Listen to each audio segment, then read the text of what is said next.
자, 또 시장 썰로 들어가겠습니다. 증시는 지금이고요. 퍼스트 프라임 리서치의 손열호 팀장 나와 있습니다. 어서 오세요. 안녕하십니까. 금요일 또 화끈하게 풀어주셔야죠. 첫 번째 주제. 네, 오늘 시장에서 들려오고 있는 CJ 그룹주의 올리브영 합병 소식 이야기 함께 들려보도록 하겠습니다. 사실 네. 오늘 아침 사이 지금 CJ의 주가가 1시간 사이로 이 급변하고 있는 모습인데요. 출렁출렁거리죠. 맞습니다. 급등했다가 지금은 또 상승폭을 반납하며 윗꼬리가 길게 달려서 2.78% 상승폭을 보이고 있습니다. 핵심은 시장에서 계속 기대하고 이야기했던 CJ와 올리브영 합병에 신호탄이 쏴졌다라는 내용에 시장이 기대하고 있는 건데요. 과연 어떤 우려와 어떤 기대가 합쳐져 있는 건지 함께 살펴봐야 될 것 같고요. 방금 들어온 속보에 따르면 또 CJ 측에서는 공식적으로는. 공식적으로는 언론 보도가 또 사실이 아니다라고 사실 묵은 입장을 밝힌 가운데 저희가 조금 더 보통은 그럴 때 확정된 거 없음 이렇게 맞습니다. 얘기하죠. 네. 사실이 아니다래요? 해당 내용 다시 체크해 봐야 될 것 같습니다. 근거 없음 이렇게 하지는 네. 않고 결정된 게 없음, 뭐 확정 사항 없음, 뭐 이렇게 얘기를 하죠. 뭐 기업 입장에서는 당연히 이렇게 얘기할 거고. 일단 갔다가 한번 물어보고 네, 갈까요? 해당 내용 함께 체크해 보도록 하시죠. 네, 손열호 팀장이 보시기에는 어떨 것 같아요? 네, 우선은 의견을 잘 드렸다라고 판단합니다. 제가 보통은 이런 상황에서 매수 의견을 드리는데 네. 제가 저답지 않게 관망을 드렸거든요. 근데 이렇게 갑자기 방송 들어오기 9분 전에 급락이 나와서 굉장히 좀 저는 살았다라고 판단을 하고 있고요. 가장 중요한 것은 합병 비율이 아닌가 판단됩니다. 앞에서 앵커님하고 우리 유정 아나운서께서 이야기를 하실 때 제 인터넷 창을 한 15개 피면서 가장 유심했던 게 다트 창이었거든요. 이제 네. 전자공시 시스템에서. 이런 기자분들께서 합병 비율이 얼마가 나올 것이냐라는 거에 대해서 좀 의견을 주셨으면 좋겠는데 합병 비율을 산정 중이다까지만 확인을 했습니다.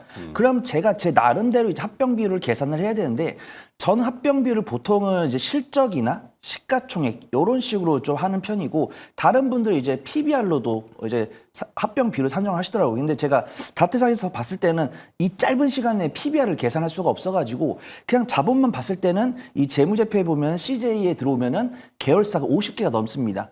근데 그 계열사 중에서 뭐 올리브 네트워크스도 있고 올리브영도 있는데 이 올리브영이 갖고 있는 자산 비중이 전체에 제가 잠깐 이렇게 눈대중을 계산했을 때 20분의 1이 안 되더라고요. 그렇다고 합병 비율을 1대 0.01을 할 수 없잖아요.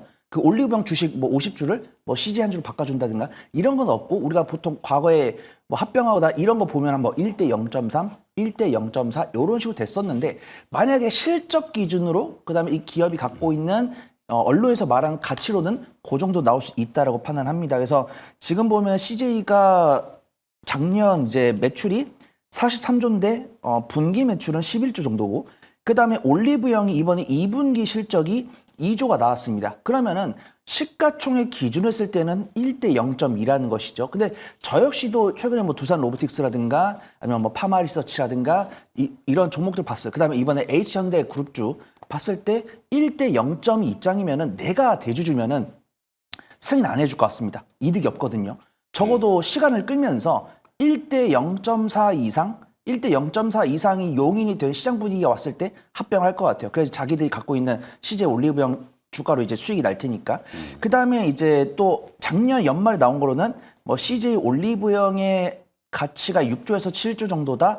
근데 CJ의 시가총액이 3조다. 이게 이제 작년 연말인데 뭐 CJ 올리브영이 전년 동기 대비해서 실적이 20%가 증가를 했으면은 이제 CJ도 만약에 그때 3조였으면은 20% 증가한 뭐 CJ의 시총이 한 3조 6천억 정도 됐으면은 해볼 만하다, 비등비등하다라고 할 수 있겠는데 지금 CJ 시가총액이 4조 8천억이 넘었습니다. 오늘 네. 급락하기 전까지 5조가 넘었더라고요.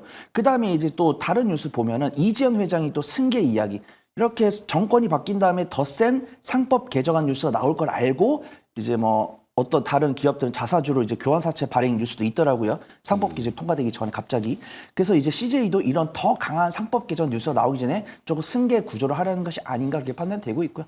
사실 CJ가 빠르게 사실을 좀 확인을 해야 된다. 이렇게 발빠르게 대응을 안 했으면은 저는 뭐 단기적 변동성 선호하신 분들은 접근해 봐도 된다라고 말씀드리고 있었는데 이렇게 발빠르게 약간 팩트 체크를 해야 되는 팩트 체크를 요하는 뉴스가 나오면서 CJ가 급락이 나왔기 때문에 오늘 당장은 좀 관망이 맞는 것 같고 나중에 단기적 변동성 원하시는 분들은 CJ 공략을 해봐도 될 것 같고 저는 사실은 뭐 CJ 산하에 있는 사업회사가 낫지 않을까 그걸 좀 판단하고 있습니다. 지금 기사를 체크해 보면 네. 사실무근이라는 표현을 쓰고 있는데요.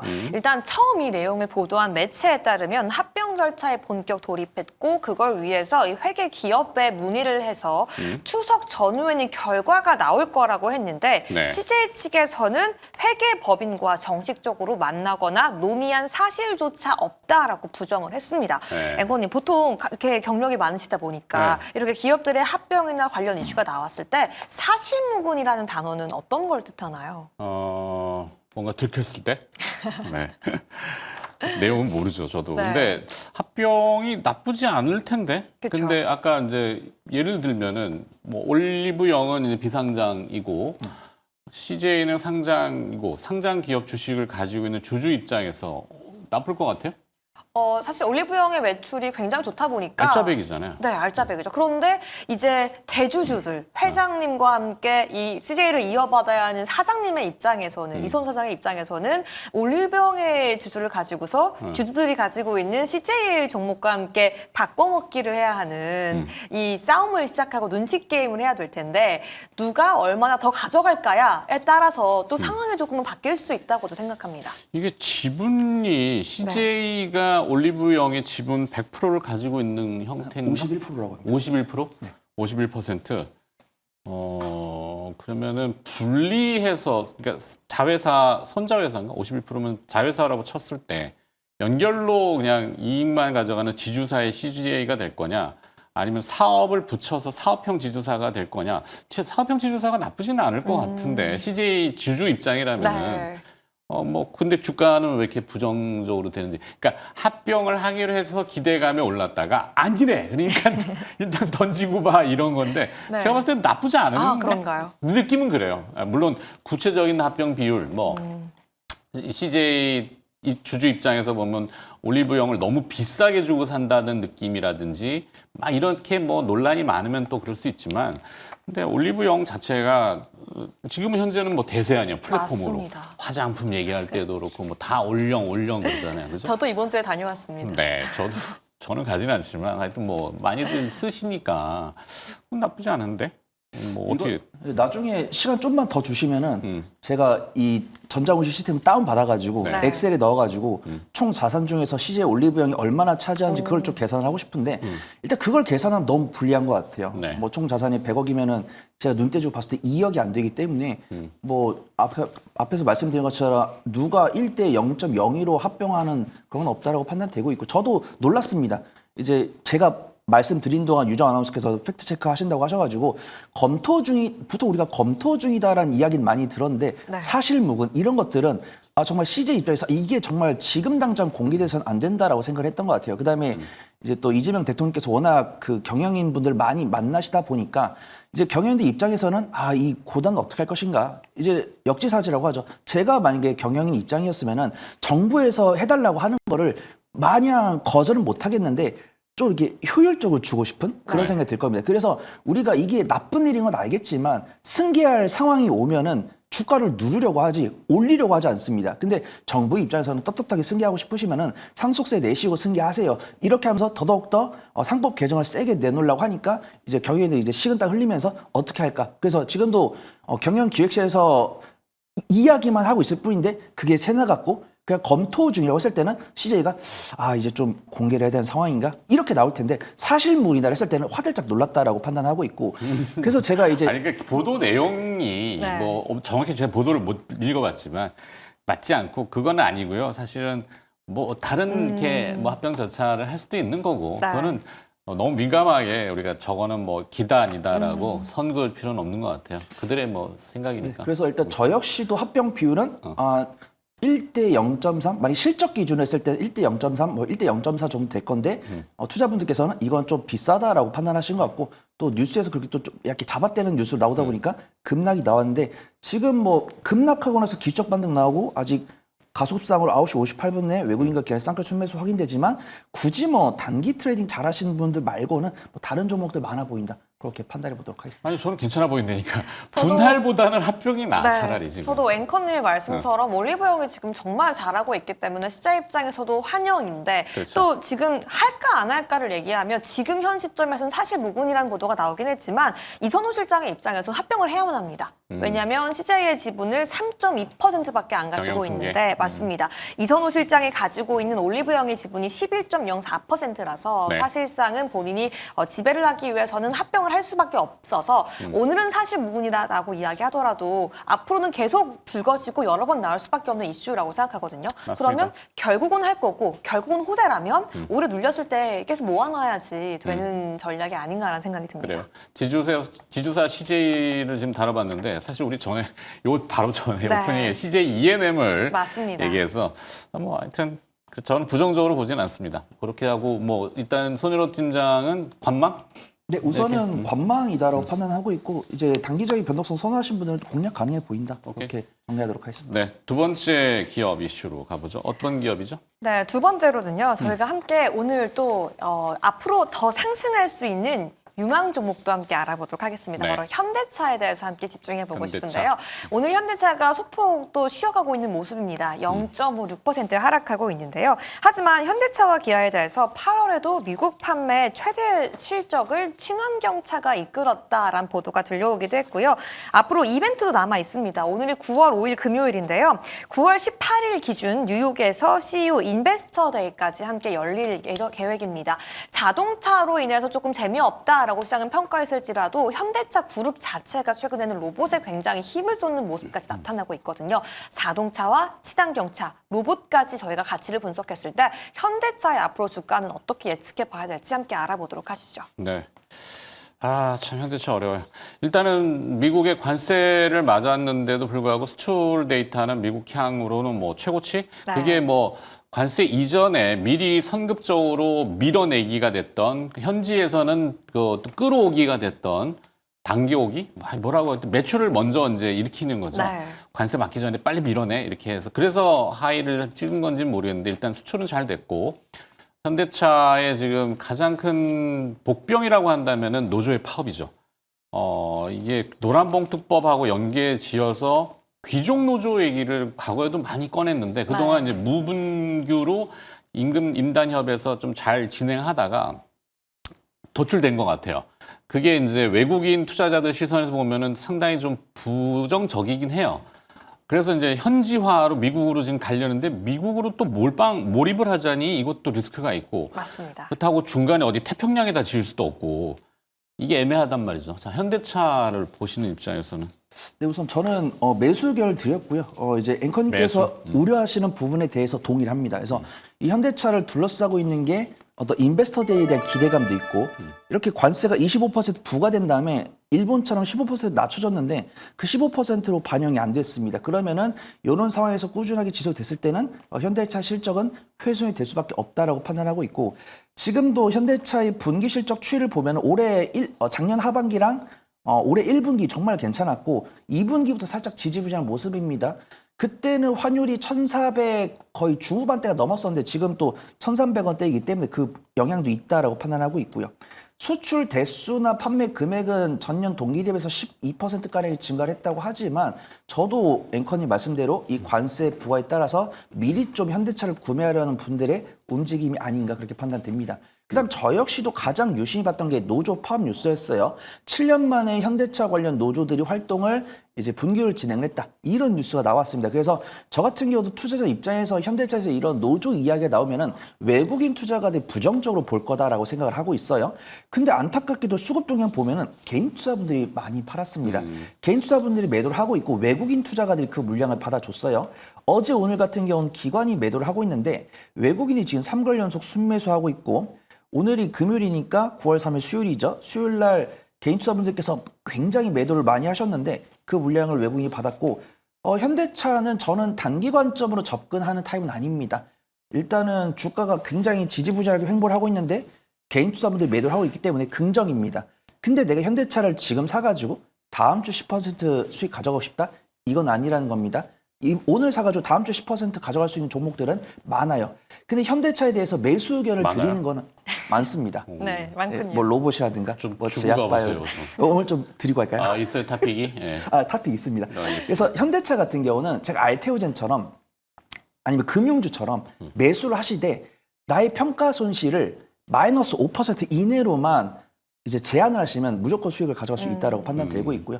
내가 만약에 뭐 투자금 한 2천만 원 운용을 하고 있는데 뭐 현대차나 금융주처럼 배당을 4% 이상 주는 종목이라고 한다면 내가 3개월 동안 분할 매수를 해가지고 토탈 매수 금액은 이제 200만 원 되겠죠. 10% 포트폴리오 네. 10%. 그래서 200만 원을 3개월 동안 분할 매수하셔가지고 분기 배당에 내가 권리를 가졌을 때 뭐 줄이거나 아니면 음봉 났을 때 더 사거나 내가 보유한 현대차의 평가 손실이 마이너스 5% 됐을 때 더 사거나 이런 관점 대응을 하시면서 제가 좀 걱정되는 뉴스는 하나죠. 수출 금액이 네. 많이 줄이면서 툼에 나왔을 때. 근데 지금 제가 말씀드린 뉴스 3가지 중에 악재가 2개고 호재가 하나인데 하방은 굉장히 견조하고 외국인의 수급이 들어오니까 일단은 그 상황이 펼쳐지면 그때 대응하고 일단 지금 매수에 임하는 게 맞는 것 같다. 그렇게 판단해 보도록 하겠습니다. 네, 오늘 또 짚어볼 현대차 이슈도 하나 더 전달드리고 싶은데요. 뭐가 있을까요? 간밤 들려온 소식이 미국 이민 당국이 현대와 LG의 배터리 합작 공장을 급습했다라는 소식입니다. 미국 인민국에서 네, 이민국에서요. 불법 고용을 수사하겠다라는 명목이었는데요. 네. 지금 현대차 측에서는 법 집행기관과 협력하고 있다라고 이야기했는데 미국 측의 국토안보부에 따르면 서류 없는 사람을 다수 체포했다. 수사를 계속 진행하고 있다라고 이야기하는 걸 보니 불법 이민자들이 아마 이 해당 공장에서 근무를 하고 있던 게 아닌가라는 추측까지 함께 돌고 있습니다. 이 내용들은 단기간에 현대차 기업은 또 어떤 영향을 미칠지도 함께 짚고 넘어가 봐야 될 것 같은데요. 영향이요? 네. 없어요. 네. 오늘 단편적으로 얘기하잖아. 없어요. 네. 그냥 뭐 저거는 그냥 큰 이슈가 아니라 뭐 늘 일상적인 거라서 제가 봤을 때는 없고. 자, 그럼 두 번 또 그러면 기대했던 답이 아닌가?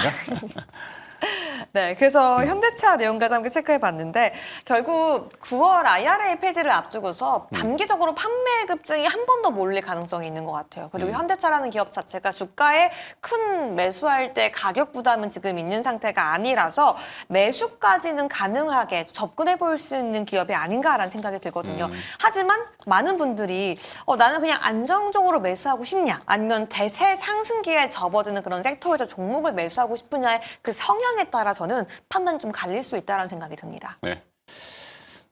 그래서 아까 매수? 네. 근데 저는 이제 이 종목에 대한 뷰를 봤을 땐 매수지만 수익을 더 내고 싶을 때는 사실 저는 뭐 현대차 기아를 탑픽으로 소개해드리는 경우가 거의 없고 그쵸. 보통 자동차 부품주를 말씀드리거든요.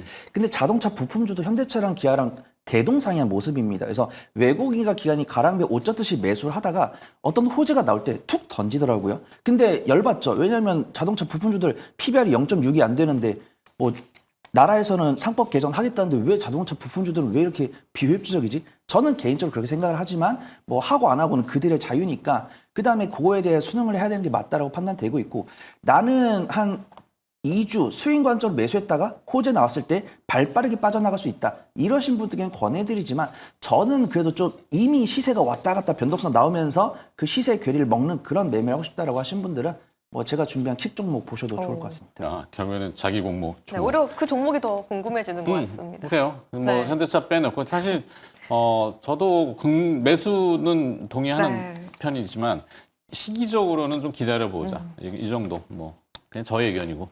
그다음에 우리 손여로 팀장의 하이킥.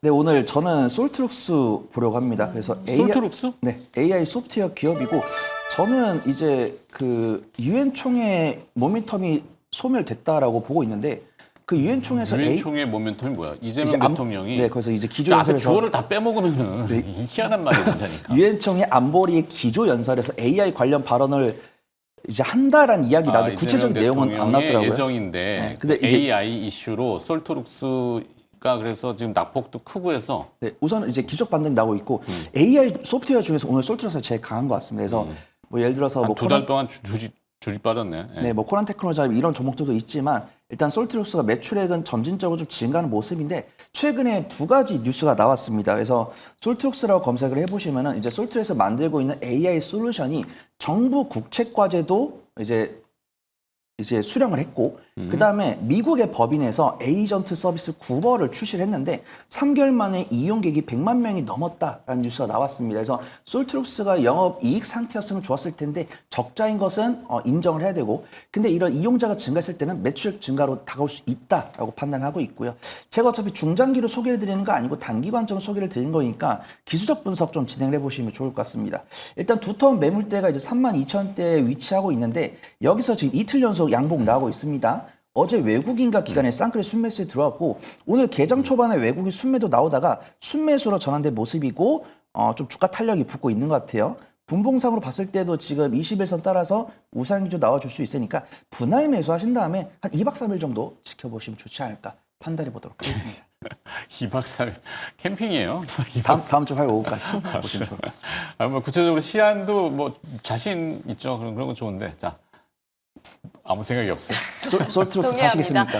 사실은 최근에는 좀 주가에 부침이 있었지만 네. 분명히 솔트룩스 같은 경우에는 저는 한국의 AI를 위한 긍정적으로 연구하고 고민하는 기업이라고 생각을 합니다. 그 이경일 대표가 저희 맞습니다. 출연을 했었어요. 네. 그런데 이제 사실 지금 현재 정부하고 좀 친밀한 관계, 이재명 그래서 한때 이재명 관련주다라고 이렇게 시장에서 메이킹을 했었는데 이경일 대표는 그걸 싫어했어요.